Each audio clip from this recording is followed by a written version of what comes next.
want to enrich your program with attractive YouTube and streaming media. If we want to add streaming media, choose and click the Stream widget. Then double-click on the music icon appearing at the top left corner. Click the button New URL. Paste the live streaming protocol address here. The repeat time 1 means repeat infinitely. We can also set the duration time.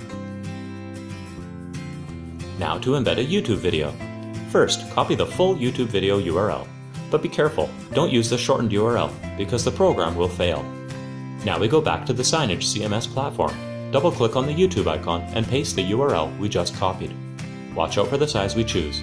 The size affects the resolution and image. This shows the resolution and corresponding size we recommend for embedding a YouTube video. If we wish to use a resolution of 480p, we type 584 by 480. Hold the Shift key and drag the video to scale up and down. Don't forget to save it. We have just completed the program.